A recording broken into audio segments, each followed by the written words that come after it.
આપના વિસ્તારના તાજા સમાચારો મેળવવા માટે TV92 ગુજરાત ન્યૂઝ ચેનલને સબસ્ક્રાઇબ કરી બેલ આઇકોન ઓન કરો।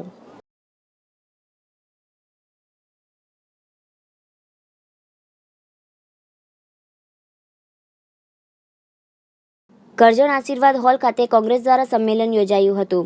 લોકસભાની ચૂંટણીના પડધમ વાગી ચૂક્યા છે, ત્યારે દેશના મહાલોકશાહી પૂર્વ ચૂંટણીના યુદ્ધમાં મતદારોને રીઝવવા દેશના બે મુખ્ય રાજકીય પક્ષો દ્વારા ઠેર ઠેર સંમેલન યોજાઈ રહ્યું છે। કરજણ ખાતે આશીર્વાદ હોલ ખાતે સંમેલન યોજાયું હતું। પ્રાસંગિક ઉદ્બોધનમાં વડોદરા જિલ્લા પંચાયતના ઉપપ્રમુખ મુબારક પટેલ જણાવ્યું હતું કે 2012માં વિધાનસભાની ચૂંટણી થઈ હતી, ત્યારે કોંગ્રેસની જે બેઠકો હતી તેમાં 2017ની ચૂંટણીમાં ખૂબ વધારો થયો હતો। તાલુકા જિલ્લા પંચાયતમાં પણ કોંગ્રેસે ઉત્કૃષ્ટ દેખાવ કરી જીત મેળવી હતી। દેશના 3 રાજ્યોમાં કોંગ્રેસે વિજય મેળવી કોંગ્રેસે શાસન ધુરા સંભાળી છે। ભાજપ પર આકરા પ્રહારો કરતા જણાવ્યું હતું કે નરેન્દ્ર મોદી અને અમિત શાહ માત્ર 2 જ વ્યક્તિ એક હથ્થુ સરકાર ચલાવે છે, એવા આક્ષેપો કર્યા હતા। કોંગ્રેસ સમાજના તમામ વર્ગો, ખેડૂતો, ગરીબોને સાથે લઈને ચલાવવાવાળો પક્ષ છે। ભરૂચના કોંગ્રેસના ઉમેદવારોને જંગી બહુમતીથી જીતાડવા કાર્યકરોને હાંકલ કરી હતી। વધુમાં તેઓએ જણાવ્યું હતું કે સુગર ફેક્ટરીમાં ખેડૂતોને કંડગત થઈ રહી છે, તેઓના નાણાં જલ્દી મળતા નથી।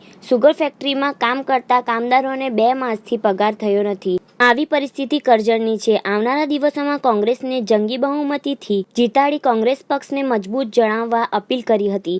ત્યારબાદ મુખ્ય વક્તા ગુજરાત પ્રદેશ પૂર્વ પ્રમુખ સિદ્ધાર્થ પટેલ સંબોધન કરતા જણાવ્યું હતું કે આવનારા દિવસોમાં લોકશાહી રહેશે કે નહીં, આવનારા દિવસોમાં બાબા સાહેબ આંબેડકરે બનાવેલું બંધારણ ટકશે કે નહીં। આ ચૂંટણી નક્કી કરશે કે આ દેશના ખેડૂતોને સ્વમાનભેર જીવવાનો અધિકાર છે કે નહીં, અને એક સામાન્ય નાગરિકને પોતાની મુશ્કેલીઓ અને પોતાની રજૂઆતો અને જરૂર પડે વિરોધ કરવાનો અધિકાર છે કે નહીં, એનો નિર્ણય એ આ ચૂંટણીના પરિણામો નક્કી કરશે। વધુમાં તેઓએ જણાવ્યું હતું કે દેશને બચાવવા માટેની ચૂંટણી છે। આ ચૂંટણી ફરી એક વખત આઝાદીની લડાઈની ચૂંટણી છે। 1949ની આઝાદીના સંગ્રામે આપણને અંગ્રેજોથી મુક્તિ આપી હતી, અને ફરી એકવાર લોકોના અવાજને દબાવવાનો જે પ્રયત્ન થઈ રહ્યો છે એમાંથી મુક્તિ અપાવવા માટેનો સંગ્રામ છે। એટલા જ માટે આ ચૂંટણીનું મહત્વ વધુ છે। લોકસભાની ચૂંટણી પહેલા 2014માં અત્યારના વડાપ્રધાન એવું કહેતા હતા કે મને દિલ્હીની ગાદી પર બેસવા દો, હું 30 દિવસમાં દેશમાં ભાવ ઘટાડો કરીશ, મને ગાદી પર બેસાડો, હું દેશની તિજોરીનો ચોકીદાર બનીશ। આવી તો અનેક વાતો કરી છે। દેશના ખેડૂતોને જે દેવા માફી માટે વચન આપેલું તે વચનમાંથી તેઓ વિમુખ થયા છે। સરકારની નિષ્ફળતાઓને ઢાંકવા માટે સરહદના નામે, લશ્કરના નામે મત માંગી રહ્યા છે। અગાઉની ચૂંટણીઓમાં રામ મંદિરના નામે મત માંગતા હતા, હવે રાષ્ટ્ર ધર્મના નામે વોટ માંગી રહ્યા છે। જ્યારે કોંગ્રેસ પક્ષ એક એવી વિકાસની નવી વાત લઈને આવી રહ્યો છે। કોંગ્રેસના ઉમેદવારને જંગી બહુમતીથી જીતાડવા હાકલ કરી હતી।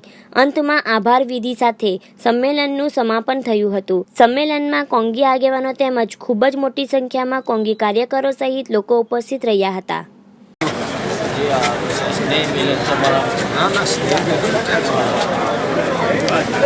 ગુજરાત પ્રદેશ કોંગ્રેસ સમિતિના આદેશ અનુસાર કરજણ વિધાનસભાના આગેવાનો અને કાર્યકર્તાઓનું એક સંમેલન આજે યોજાયું હતું।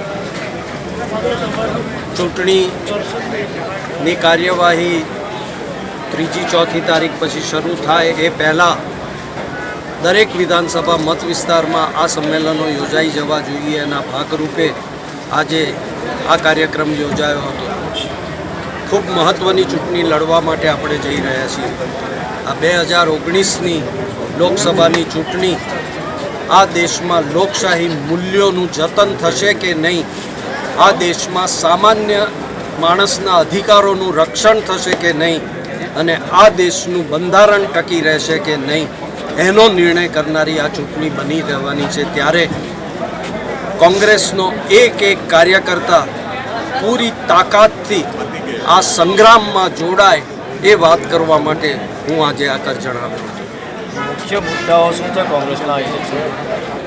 કોંગ્રેસના મુખ્ય મુદ્દાઓ, સૌથી મહત્ત્વનો મુદ્દો આ દેશને બચાવવાનો છે, આ દેશની લોકશાહીનું રક્ષણ કરવાનો છે, અને દેશના સામાન્ય નાગરિકોના અધિકારોનું રક્ષણ થાય, અને એની સાથે સાથે એને વિકાસની તક મળે। ખેડૂતને 2 સાંધા ભેગા થાય, ખેડૂત સ્વમાનભેર જીવી શકે, યુવાનને રોજગારી મળે, અને ગરીબીની રેખા નીચે જીવતા તમામ લોકોને ગરીબીની રેખામાંથી બહાર કાઢી અને એક મજબૂત રાષ્ટ્રનું નિર્માણ કરવું આ જ કોંગ્રેસનું લક્ષ્ય છે.